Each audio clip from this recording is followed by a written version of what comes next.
It's 88.3 FM The Sting. Two hearts beat as one on this wonderful, we could almost call it a beautiful day. I don't want to make that analogy because that might be, illustrious of me just to go and do that. But a guy that helps make it a beautiful day for all of us here on the show and in the live element of U2 is a wonderful guy by the name of Dallas Schoo. He's always around. He's the guitar tech for the band, for Edge primarily, but obviously the whole band.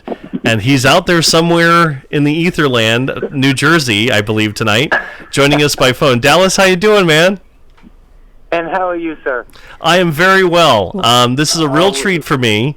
Can I just put you on the hot plate real quick for a second? At some point... And thank you for entertaining talking to me. It's very cool. I'm watching all these thousands of people run into the stadium now. They just opened the doors, and cool. It's kind of a cool moment, to be talking to you. Yeah.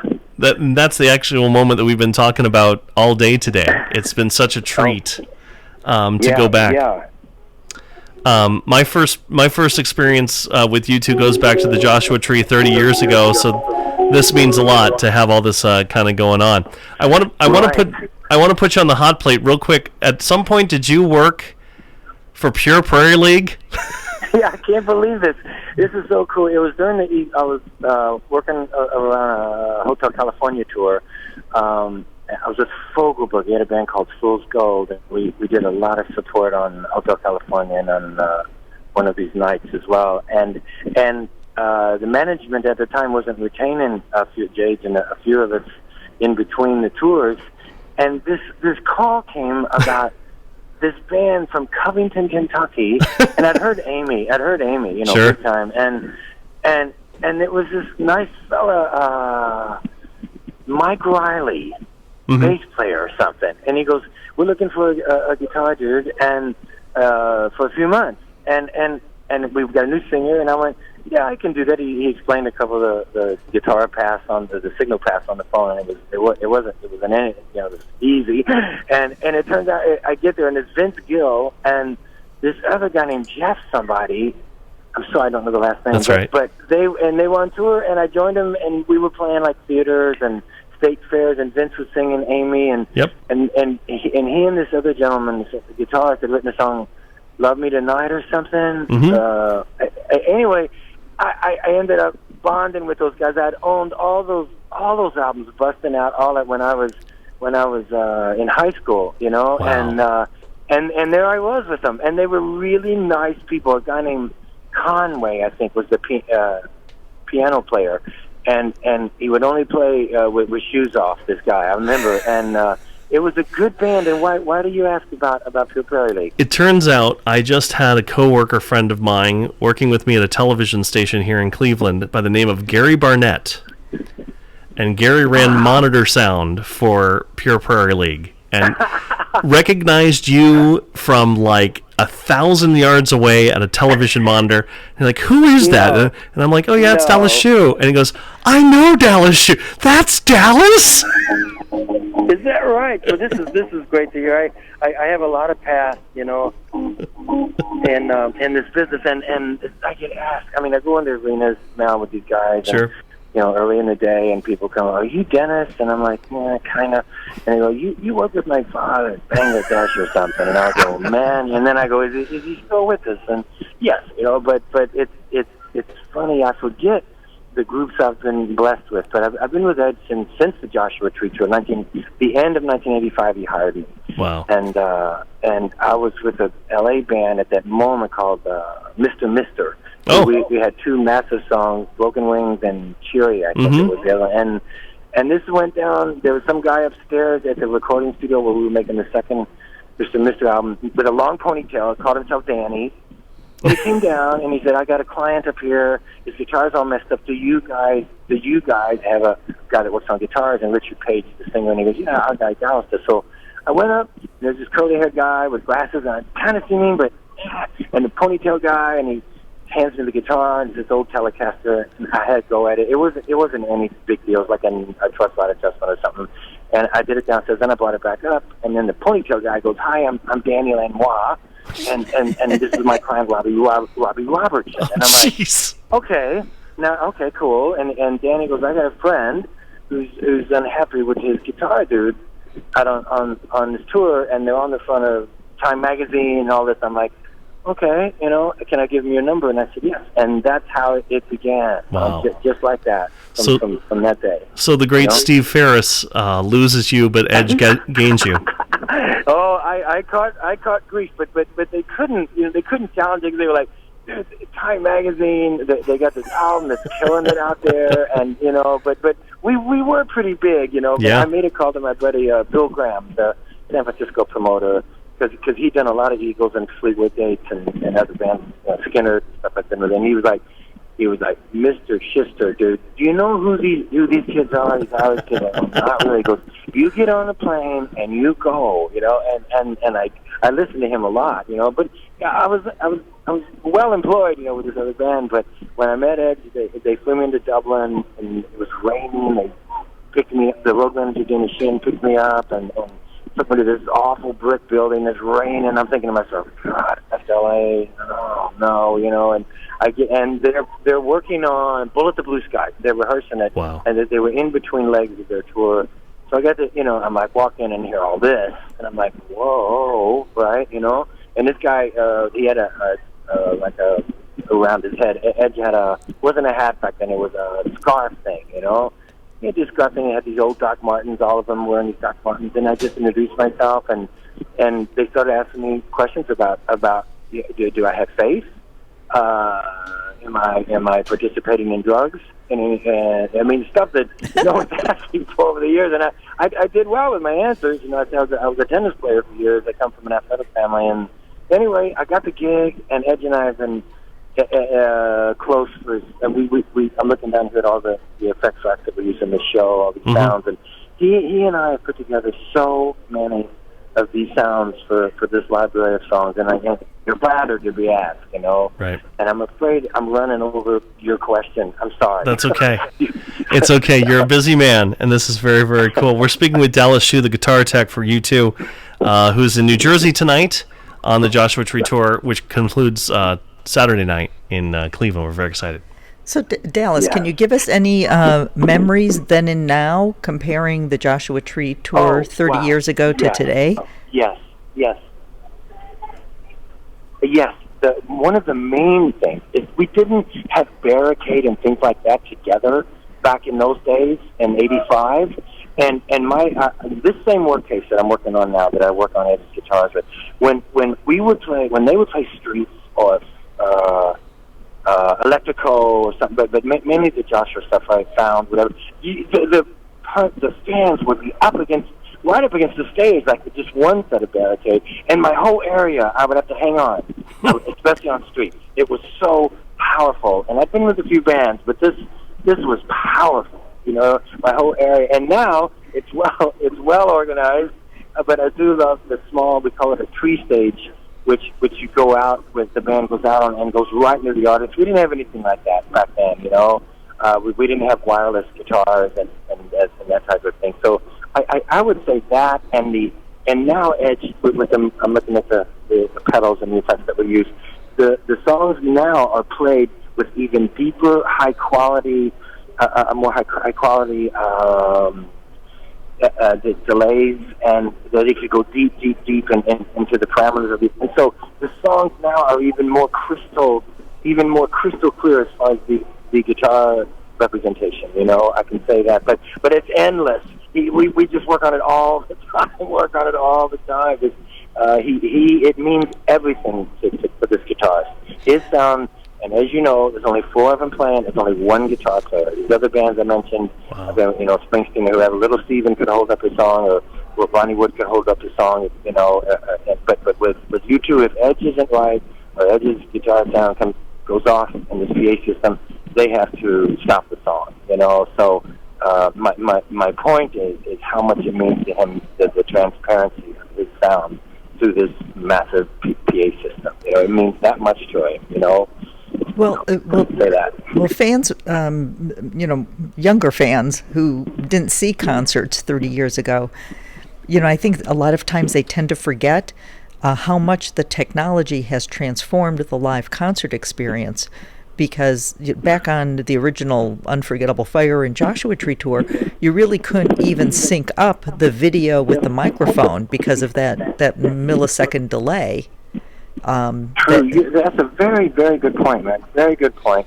However, it was a time, well, and like you, and the ticket buyer in the back of the arenas or the stage couldn't, unless you had binoculars, you couldn't really. And it is kind of cool now that the imagery, and they zoom in on the guitarist, fingers and see where he's playing and those kind of things. But it is great that it's amazing. And I don't represent the art department at all with the U2 tour, but when I hand him guitars up here at the top of the stairs, like for Bullet or In God's Country, Trip to Your Wise, whatever, I sometimes I look to the left up onto the screen and you see all this amazing.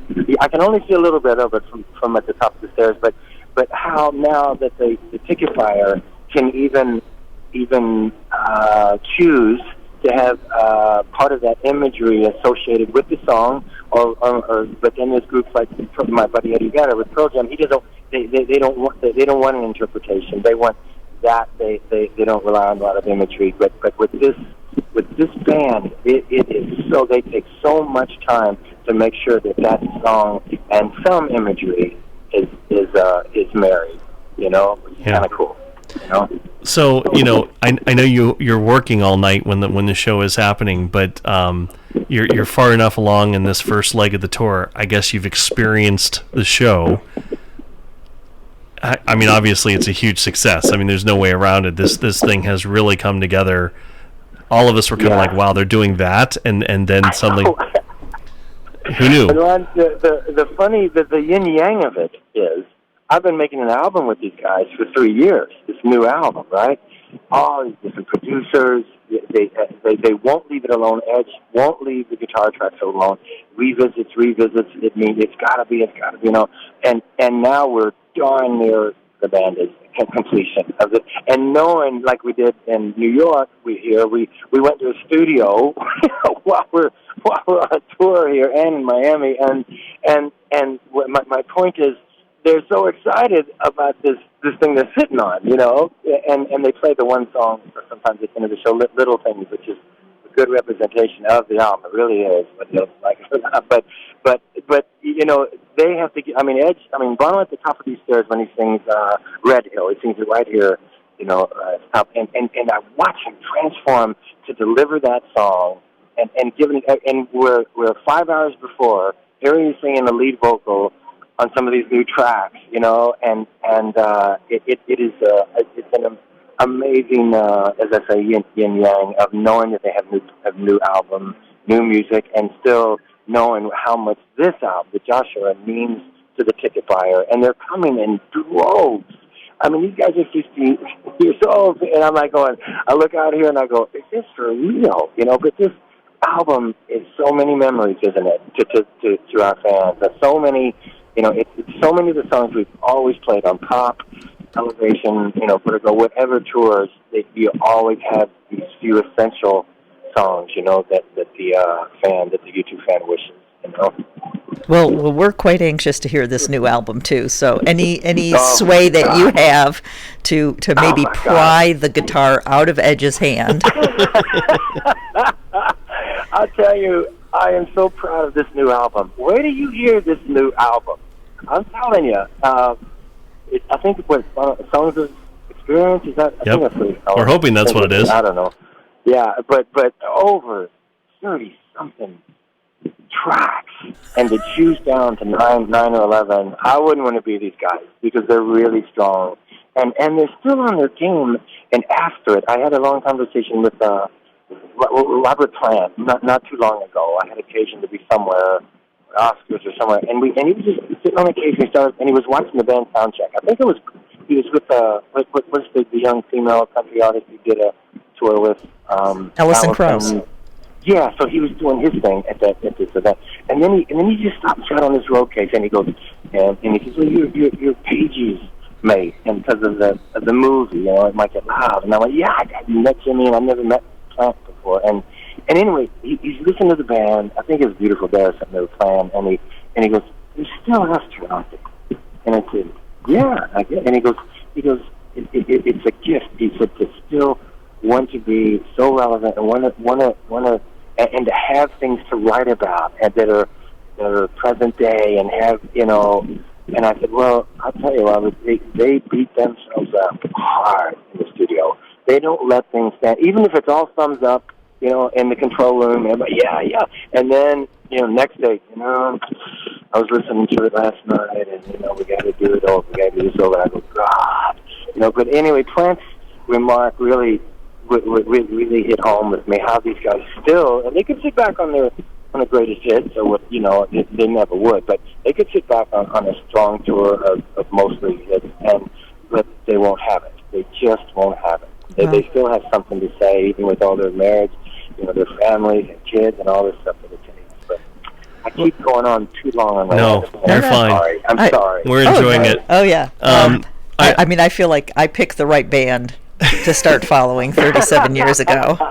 They've literally have never disappointed me. They're doing okay. I think they're doing all right. Do you ever get? I know every place starts to look the same. I mean, we just saw the Toronto set of shows. Show last time, and obviously that's a very unique setting.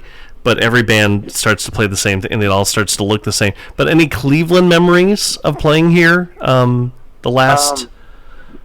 I must be honest with you. I don't remember venues and cities. You know, what went on. My guitar part, I'm looking at it now. He's playing 19 different guitars and 22 songs. Right. Okay. So I just live down here with my babies. That's fair enough. You know, as the climate temperature changes, I keep tuning, retuning, stringing, whatever I do. Mm-hmm. So I don't come up for air much, and that's why the catering people bring me my lunch. They bring me my dinners down here because they know that I stay, but I'm not. I'm from a different time or something, you know. But the answer is honestly, but I'll tell you, once they walk out and on the small stage and begin the show like they do, at least on this tour, you can tell a crowd is going to be with them, or they're going to have to work for it. That Bono's going to have to work for it to get. And I think we played my hometown, Louisville, right? My hometown. We've never played Louisville, and they came. I had 60-something people, and it sold. I didn't think it was going to sell. It did over 46,000 or something. Louisville, Kentucky. All right, my place, and Muhammad Ali. You got Muhammad Ali, Louisville Slugger, Tom Cruise, Jennifer Lawrence, who just her mother taught my sister to play basketball in high school. But anyway, the crowd was so hungry for a group of magnitude like you two, if I may, you know, and they were at first song right there with them, and then the band really goes off when they don't have to, you know, are they gonna like this, or are we getting them, or, you know. But I think Cleveland, I gotta feel it's the last city of the American tour, you know, until we come back and play Detroit again. September dates have been added, but it's the last before we go to Europe, and I know these guys are going to deliver. I know they are. I'm going to deliver in my guitar department for sure. Fair enough. You know, but I think isn't my buddy Walsh up Cleveland or Akron or something? Mm-hmm. Isn't he? Yeah. Joe Walsh was yep, Kent State guy. Yep. Yeah, like back in the James Gang day or something. Or, that's right. Yeah, I stay in touch with him a lot. He's real excited about this news. I think their big show is tomorrow. Their big Eagles reunions. It's funny you talk about is going to give us, you know, they brought in Vince Gill to sing with the Eagles, you know? Oh, that's right. Which it's going to be interesting. And I've heard from Joe which song he's singing, which songs, and he asked me, you know, too. But it sounds exciting, and I love it that band is still going to go back. Yeah. I love it. And go back out there. But I keep going off on my stories, man. I'm sorry. You are going to write a book one day, right? You are. No, you know, I got asked. I got asked back in my Prince days, and it was a band. I forget. I better be careful who I say what company it was, but they would sit me in the hotel lobbies and run tape recorders about stories, and they wanted the dirt. They wanted, was he a difficult guy? Was he nice? And that's what seemed to be asked. So I kind of just keep my stories, you know, with people that I substantiate them with and things like that. But I don't know about a book. You know, it's kind of fun I love talking to the fans, and when I can, I try to give them a pick before a show, whatever. But then people get hurt. Yeah. I design these picks myself for the tours, and someone gets hurt, and I don't want that. You see him leaning over and hurting a small child accidentally, trying to Sure. get a fix. So I don't know what to say about that, but the fans wait for me out when I get off the tour bus and stuff out front, and they just want to ask about the same things, that how meaningful is this tour, and is the band up to speed for this, or are they distracted by the new album, things like that, But are you guys coming to the show? Oh yeah. Oh yeah. Well, listen, you got to make your way down to down the edge where the engine room is down here, and you won't be disappointed, and you will not be disappointed with this show. Bono's always wanted the shows to be an experience, not a concert, a bag of songs, a bag of great songs, and this and that. He wants the ticket buyer, the fan, to leave that they have an experience, and that objective alone is pretty unique, if I may. That's pretty unique. Well, 30 years ago, the band played at the Cleveland Municipal Stadium, which has since been rebuilt. Torn down and rebuilt, and so we actually missed the Pop tour, and we missed the 360 tour. Oh no! Because of the construction. Right. Well, actually, no. I think 360. 360, they just didn't come here. here. Yeah, it was just a miss. but Pop Mart and Pop Mart wasn't available. Yeah, it was missed because the stadium didn't exist. But the band hasn't played in Cleveland since 2005. So between that and being the last date of the show, and the Rock and Roll Hall of Fame is going to kick things off by having a tailgate party out in the plaza next to the stadium. So wow, what a great idea! So Clevelanders really like this band, huh? I think so. Yes. I have to plead ignorance. I didn't know it was such a strong fan base. I didn't know that. That is great, man. And who's supporting this? Is it One Republic? Oh yeah, One Republic. Yep. Where do you see their show? By the way, this guy, this is Ryan, right? This cat can sing, man, and he's been producing some of the tracks on the album. And he's got like really cool ideas, but that is a great. I think it's an hour that they have, and it is a great. You wouldn't want to miss that. You should make sure with traffic and everything you get to see One Republic. They're really on their game. They really are. We're talking with Dallas Schoo, who's Edge's guitar tech. He'll be here, I believe, sometime in the next couple of 24 hours, but he's here for the show, obviously, on Saturday. And Dallas, from the bottom of my heart, the day I saw you two in October of 1987 on that tour, it changed everything. It literally put me on a path that led me to right here, right now. So 30 years late, thank you for your help and assistance. Absolutely. I said, I'm going to do something about that. And I knew I wanted to do music. I wanted to do radio. I wanted to do it. And you see that happen in front of you. Trust me, it changes a 16-year-old kid. Wow. I tell you, in the same, and I loved hearing what you had to say and how much this band and this show possibly means to you. But I was 15 years old in Louisville, Kentucky, and my sister took me to a movie theater, which wasn't far away. We walked, and it was this movie Woodstock, and we went in, and I didn't know, and America didn't know a lot of those bands that were in that movie. 10 years after, and Sly and the Family Stone, kind of, whatever. Sure. Anyway, I'm in this movie theater, and I'm just locking in on these dudes that are, setting gear up and moving this big wheel and bringing the next band on, which ended up breaking apparently at the gig apparently. But I was locked in. I love the music and the artists as well. But that's how I was like, look at these cats pulling this next band on. How cool is that? Like setting up the gear, getting the guitars. So that's how I began was that movie. I stayed over 2 more times while she went home. My sister went, just to watch this thing, and ended up working with Manassas. I don't know if you ever heard of Manassas. They're one of the very special cats in that movie. But I also, for you to take the time to ask me, I do the guitars for you too, for God's sake. I don't, I'm not in the band, and for you to take the time to invite me with your piece. I appreciate it so very much. Oh, Dallas, you are such a fan favorite.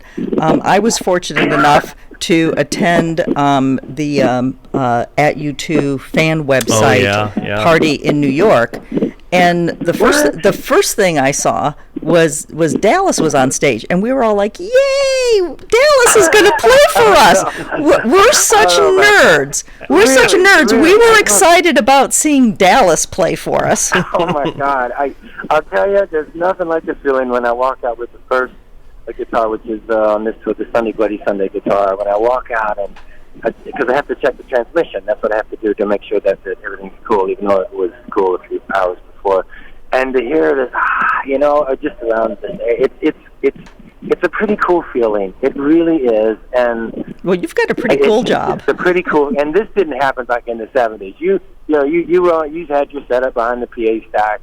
And you did your guitars, and you did walking around, but there wasn't you weren't close to the fans, but these sent small stages out in the middle of the floor and all that lets you and I try to find the kids first, the little ones, and the parents, and they hold them up, and I try to give them a little pick or a nod or something, but I'll tell you, I don't forget, in 2017, this is one of the greatest guitarists still alive. I don't mean the fastest playing, and I've worked for a lot of those cats, and they're great and should be recognized. But this guy is still one of, how much his sonicness means to him, his guitar sounds, how much, he's the one you'll see go back in front of Larry's drum lights. You'll see him when things maybe start drifting, he'll go back. Even if he's supposed to be at this other point on the stage for this amazing song or something, he'll go back and lock in with Larry and make sure that they're locked in, and it's still, they still love each other. Those four guys still love each other. They've been through a lot, man. A lot of parents have passed on, a lot of friends have passed on, let's say, and they still make a point. And you don't take them on individually as a producer or something. You think you can say, well, maybe there's too much bass on that song, and you do not take on one of those four and think that, man, I said the coolest thing. No, they respect each other's craft still, and they're 50 years old, right? So, I see all this at the top of my stairs. How they give each other nods, they give each other a small smile, even if it's a mistake. Like, that's okay, we're still with you, it's okay, or if it's a brilliant move like Adam last night, like brilliant bass. If you listen to Clayton's bass playing on, let's say, a song Mysterious Ways, listen to his journey, what he did on that track, and what he'll do in your stadium. But he's amazing bass player, and these guys don't believe that they came from amazing musicianship. They figured it out as they went. Which is even cooler, to me, that they weren't. And my buddy Steve Lucas, Toto, right? Great guitarist, but worked at school, things like that, and it's great guitarist, of course. But Edge, I'm so lucky that I was placed in his journey. I don't forget that. I don't forget that. You have no idea the cool value you just did to me, because I'm a huge Toto fan, and. That was a great band. I just saw them. I just saw them 6 months ago. Was one of the greatest drummers. Oh yeah, Jeff Picaro that ever lived, and God bless him, he's gone. But I got to be around that stuff in L.A. I was with Kenny Loggins at the time. He was big then, and Toto was next door making their records, and that's where I met those guys. But you listen to Africa. Oh sure. Listen to the production of that and the musicianship. But anyway, back to U2. Good stuff. And I'll have these discussions with Edge, right? I'll sit down sometimes, or Bono will say, "No, you're not going to give us, you're not going to give Edge that, whatever sound that LA guitar sound." Oh yeah, and I'm like, hey, he's the Edge. He'll figure it out. He was, but they come from Clash and from Ramones, right? And from Sex Pistols and Pretenders or whatever, and I came from these other, like your Prayer League, the groups like Southern California, Little Feat. I came from those groups, and it's great to joust with them, And then one of the other greatest things is after the end of the day, and the other three go home, and we're in the studio, right? Ed stays, and he stays, and he stays, and it's one more go, one more sonic endeavor, whatever. But awesome. Anyway, you guys, I gotta go. I gotta get on these guitars, but sure. I'm jealous. Listen. I designed this pedal, and Ed is used. It's an echo pedal, right? And it's used on the album, and I have the guts of it in his main Joshua Tree rack, and this is in it. I'm going to play through his rack. Check this out. Okay. I'll do this.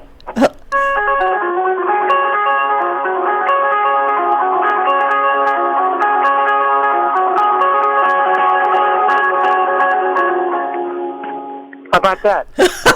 I just teared up a little bit. I seriously just teared up. Make it one night. I just put on the hat and I can give it a go for a few songs, Wow. Well, the thing that we always ask, Dallas, I know you have to go. The thing we always ask when we have guests on is we basically have everything that we know of that's out there that we could possibly have in hand to play. What do you want us to play for them? For you tonight? My favorite. Now, would you suggest it be Joshua oriented, or can I pick my favorite? Oh, your favorite. My favorite track ever of this band. I know it's simplistic, not overproduced. It's called Heartland. It's either on Rattle and Hum or listen to Bono's beautiful vocal. Listen to the simplicity of the Danny Lanois production. It's called Heartland. All right, we'll play that for you right now, dude. And thank you for inviting me. Oh, well, we loved having you today. What a treat! What an absolute thrill here in drive time for us as we're getting ready for the second half of our 18 hours. It's crazy. Saddle up for this show. Saddle up, because this is a hell of a show. Well, I am so proud of this show. So there. Well, have a great show tonight. Safe travels. We'll see you in Cleveland. Enjoy coming to Cleveland, and we'll see you Saturday. Thanks, Dallas. Here's Heartland for you here on 88.3. Stay on the line. Mary needs to talk to you real quick, but we appreciate your time, and safe travels to Cleveland. We'll see you on Saturday. God bless.